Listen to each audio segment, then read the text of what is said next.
नमस्कार दोस्तों, मैं आलोक शुक्ला अपनी YouTube चैनल पर आपका स्वागत करता हूं। आज हम लोग कक्षा 10वीं की कविताओं के वीडियो की श्रृंखला पर अगली कविता की बात करेंगे। आज का वीडियो है राष्ट्र कवि रामधारी सिंह दिनकर की कविता जनतंत्र का जन्म के विषय में।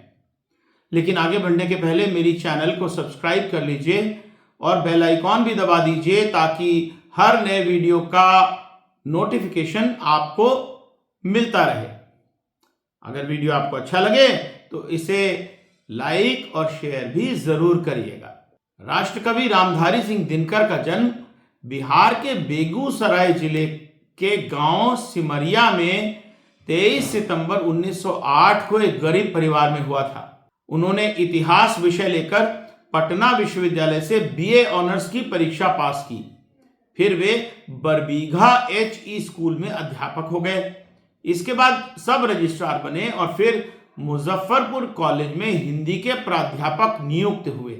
सन 1952 में वे राज्यसभा के सदस्य मनोनीत हुए थे। सन 1964 के आरंभ में उनकी नियुक्ति भागलपुर विश्वविद्यालय के उप कुलपति के पद पर हुई, किंतु उन्होंने वहां से त्याग पत्र दे दिया था। दिनकर जी राष्ट्रीय आंदोलन से जुड़े हुए थे और अंग्रेजों पर अपनी लेखनी से कड़ा प्रहार करते थे। उनकी कविताओं में अंग्रेजी शासन के खिलाफ विद्रोह और ओज का स्वर जाग उठा था। हालांकि घर की आर्थिक तंगी के कारण दिनकर को अंग्रेज सरकार की नौकरी करनी पड़ी। सरकारी नौकरी के दौरान भी वो लगातार अपने लेखन से समाज की पीड़ा उजागर करते रहे, जिसके कारण अंग्रेजी सत्ता उनसे नाराज रहती थी और इसी कारण 4 साल में उनका 22 बार तबादला किया गया। अंततः 1945 में उन्होंने नौकरी छोड़ दी। प्रधानमंत्री पंडित जवाहरलाल नेहरू को दिनकर की रचनाएं बहुत पसंद थीं। दोनों में घनिष्ठ दोस्ती भी थी। पंडित नेहरू उन्हें राजनीति में लेकर आए। दिनकर सन 1964 तक लगातार 3 बार राज्यसभा के सदस्य रहे। सत्ता के इतने नजदीक और प्रधानमंत्री के दोस्त होने के बावजूद उन्होंने किसानों, गरीबों और देश की बदहाल स्थिति पर रचनाएं जारी रखी। इसकी मिसाल उनकी ये पंक्तियां हैं। सकल देश में हालाहल है, दिल्ली में हाला है, दिल्ली में रोशनी, शेष भारत में अंधियाला है। समर शेष है, नहीं पाप का भागी केवल व्याध, जो तटस्थ हैं समय लिखेगा उनके भी अपराध। रेणुका, हुंकार, रसवंती, द्वंद्व गीत, कुरुक्षेत्र, सामधेनी, धूप छाह, बापू, रश्मिरथी, नील कुसुम, सीपी और शंख, उर्वशी, परशुराम की प्रतीक्षा आदि उनकी प्रसिद्ध रचनाएं हैं। उनकी गद्य कृतियों में संस्कृति के 4 अध्याय और अर्धनारीश्वर विख्यात हैं। जनतंत्र का जन्म कविता दिनकर ने सबसे पहले 26 जनवरी 1950 को सुनाई थी।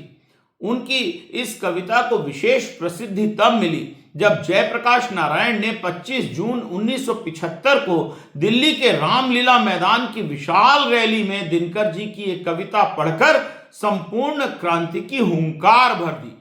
कहते हैं कि दिनकर जी की एक कविता जेपी आंदोलन को राष्ट्रीय फलक पर विस्तार देने वाली बुलंद आवाज बनी। इस आंदोलन के विशाल स्वरूप को देखकर ही इंदिरा गांधी को आपातकाल लगाने पर मजबूर होना पड़ा था।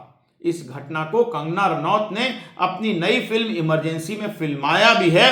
फिल्म में इस घटना के दृश्य का एक छोटा सा अंश मैं आपको यहां पर दिखा रहा हूं। जालिमों के हाथ हैं लाठियां तो क्या हुआ, जनता के हाथ में आज संविधान है।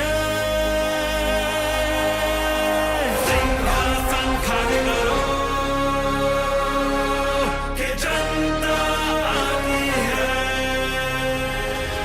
आज भी जब कहीं कोई जन आंदोलन होता है तो दिनकर जी की एक कविता पढ़ी जाती है। YouTube की चैनल नालंदा 5 पर creative commons attribution licence reuse allowed में उपलब्ध इस वीडियो में इस कविता का उपयोग किसान आंदोलन के संदर्भ में किया गया है। अब तो राष्ट्र कवि रामधारी सिंह दिनकर द्वारा लिखित कविता ही याद आती है। सदियों की ठंडी बुझी राख सुगबुगा उठी, मिट्टी सोने का ताज पहन इठलाती है। दो राह समय के रथ का घग्गर नाद सुनो, सिंहासन खाली करो कि जनता आती है। प्रस्तुत कविता जनतंत्र का जन्म में दिनकर जी ने कहा है कि सदियों की ठंडी और बुझी हुई राख में सुगबुगाहट दिखाई पड़ रही है। जनता सोने का ताज पहनने के लिए आकुल है, राह छोड़ो। इस कविता में शोषण करने वाले सत्ताधारियों को भारतीय जनता के लिए राज सिंहासन खाली करने को कहा गया है। जनता यद्यपि मिट्टी की अबोध मूरत है और पीड़ा को सहन करती रहती है, हालांकि पीड़ा सहकर भी साधारणतः जनता मूकी रहती है, अपनी पीड़ा को व्यक्त नहीं करती। परंतु जनता जब जाग जाती है तब कोई उसकी राह रोक नहीं सकता। युगों से अंधकारमय वातावरण में जीवन व्यतीत कर रही जनता अब जागृत हो चुकी है। भारत में विराट जनतंत्र का स्थापित होना तय है।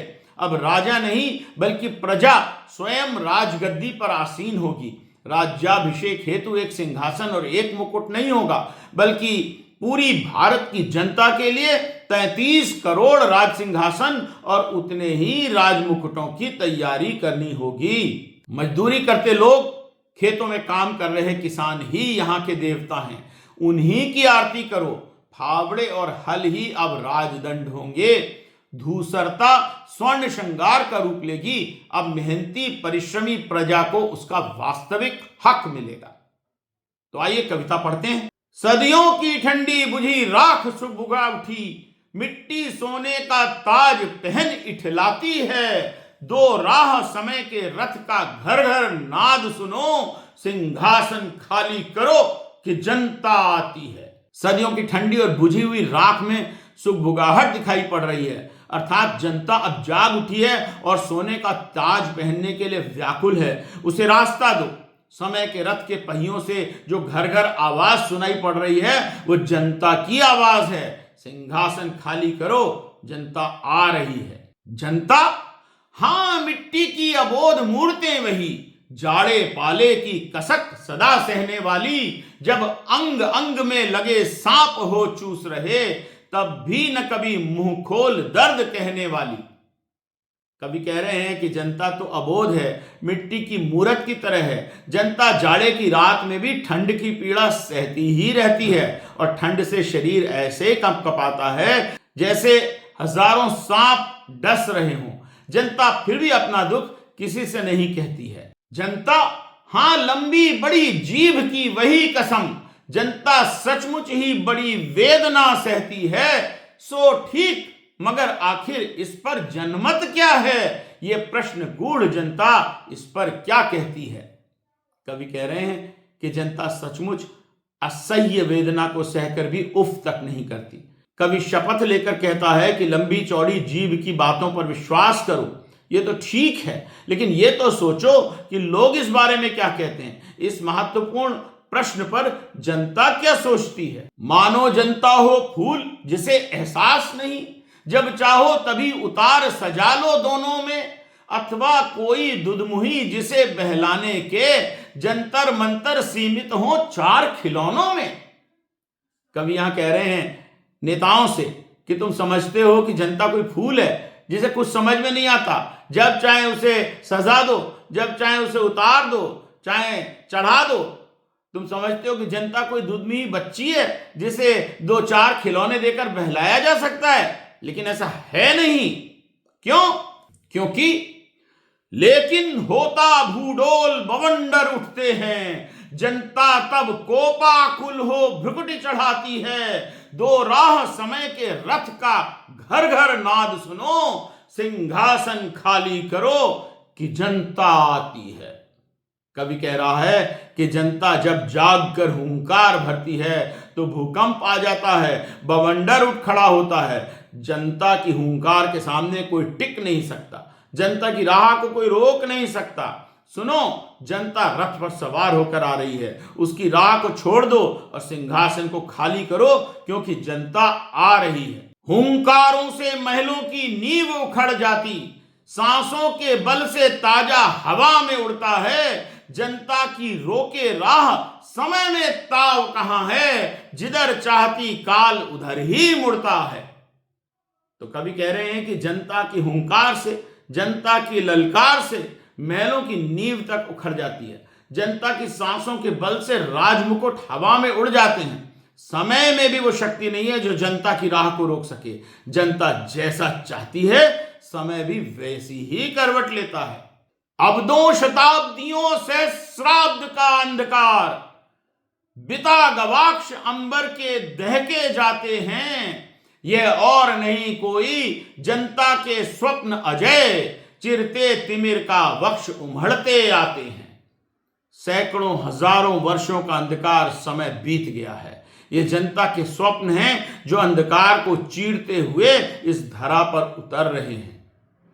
सबसे विराट जनतंत्र जगत का आ पहुंचा, 33 कोटि हित सिंहासन तैयार करो। अभिषेक आज राजा का नहीं प्रजा का है, 33 कोटि जनता के सिर पर मुकुट धरो। इन पंक्तियों में कवि कह रहा है कि भारत में लोकतंत्र का उदय हो चुका है, भारत स्वाधीन हो चुका है, यहां लोकतंत्र की स्थापना हो गई है। अब यहां की 33 करोड़ जनता के हित की बात करनी होगी। 33 करोड़ सिंहासन तैयार करो, क्योंकि अभिषेक राजा का नहीं बल्कि 33 करोड़ जनता का होने वाला है। आज का शुभ दिन 33 करोड़ जनता के सिर पर मुकुट रखने का दिन है। आरती लिए तू किसे ढूंढता है मूर्ख, मंदिरों राजप्रासादों में तहखानों में। देवता कहीं सड़कों पर मिट्टी तोड़ रहे, देवता मिलेंगे खेतों में खलिहानों में।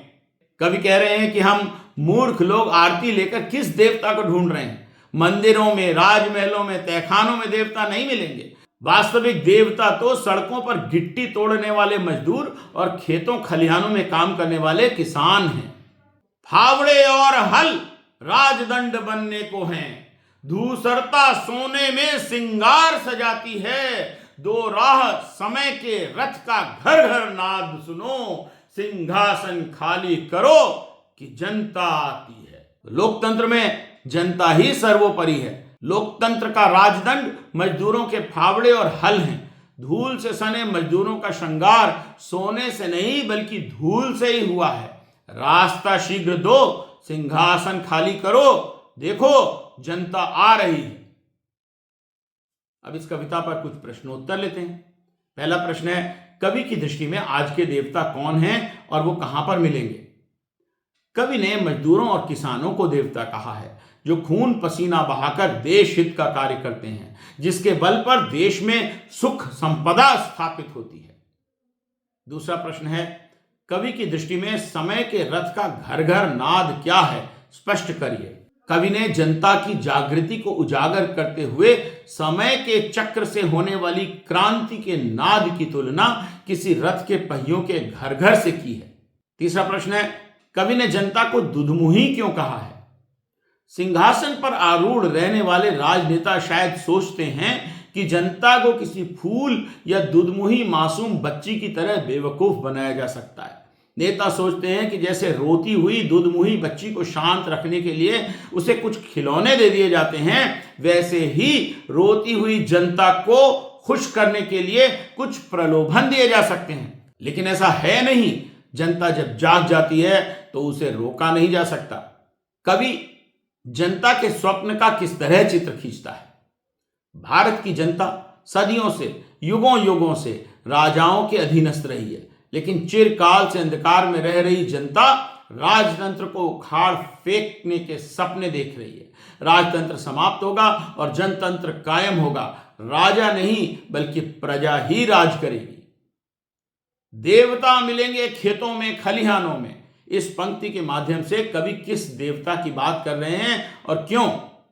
इसका उत्तर है, कवि जनता रूपी देवता की बात कर रहे हैं, क्योंकि कवि की दृष्टि में कर्म करता हुआ परिश्रमी व्यक्ति ही देवता स्वरूप है। मंदिरों मठों में तो केवल मूर्तियां होती हैं। वास्तविक देवता वे ही हैं जो अपने कर्म तथा अपने परिश्रम से समाज में सुख समृद्धि लाते हैं। फिर अगला प्रश्न है, कवि के अनुसार किन लोगों की दृष्टि में जनता फूल या दुधमुही बच्ची की तरह है और क्यों? कवि ये कहकर उनका क्या प्रतिवाद कर रहा है?